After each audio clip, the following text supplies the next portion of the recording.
Hello बच्चों, let's read the question. The question says find the percentage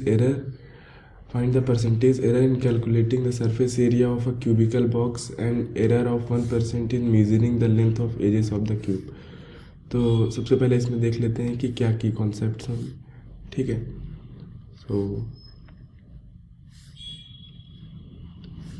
सबसे पहले देख लेते हैं, इसमें लिख लेते हैं की कॉन्सेप्ट, ठीक है।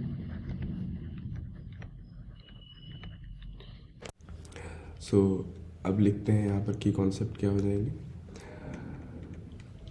Area of the cube, surface area of the cube हो जाएगा आपका 6a², स्मॉल ए रहेगा ये, 6a²। एंड दूसरा हो जाएगा आपके पास ds/da इज इक्वल्स टू, आप इसको लिख सकते हैं डेल्टा ए। अब इसके बाद आ जाते हैं क्वेश्चन पे। तो क्वेश्चन में देख लेते हैं, let ED edge of cube, जो एज ऑफ क्यूब होगा वो हो जाएगा आपके पास इज इक्वल्स टू, मान लीजिए ए हो गया, ठीक है। And surface area of cube मान लीजिए एस हो गया। या फिर इसके बाद पहले निकाल लेते हैं एरर इन एजेस, ठीक है। तो एरर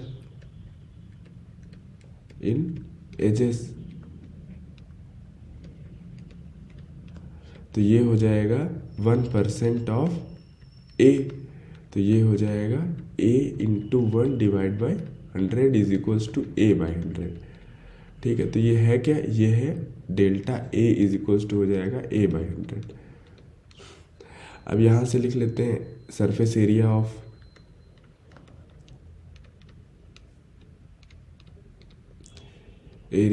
क्यूब, तो वो हमने की कॉन्सेप्ट में लिख रखा है 6a², तो ये हो जाएगा s is equals to 6a²। अब इसका क्या करेंगे, डिफरेंशिएशन, तो हो जाएगा ds/da is equals to 12a, ठीक है। ये हो गया। अब ds/da को यहाँ से डेल्टा s/डेल्टा ए लिख सकते हैं, तो delta s is equals to हो जाएगा 12 into a into delta a का वैल्यू हो जाएगा a डिवाइड बाई 100, तो ये हो जाएगा a डिवाइड बाई 100। अब यहाँ से ये आ जाएगा हमारे पास 12a² डिवाइड बाई 100। अब इसके बाद निकाल लेंगे परसेंटेज एरर, ठीक है। तो परसेंटेज एरर जो हो जाएगा, percent error is equals to हो जाएगा टोटल वैल्यू, यहाँ एरर क्या है 12a² डिवाइड बाई 100, तो हो जाएगा 12a² डिवाइड बाई 100 इंटू 100 और डिवाइड बाय हो जाएगा आपका जो टोटल वैल्यू है 6a², ठीक है। सरफेस एरिया 6a² है, तो हो जाएगा 6a²। यहाँ से a² कट गया, 100 से 100 कट गया, 6a कट गया, 2 आ गया, तो जो फाइनल आंसर आपका आएगा वो आएगा 2%। So percent error in surface area is 2%, okay. ये आंसर आ गया, ठीक है। So I hope you will understand it. Thank you, best of luck.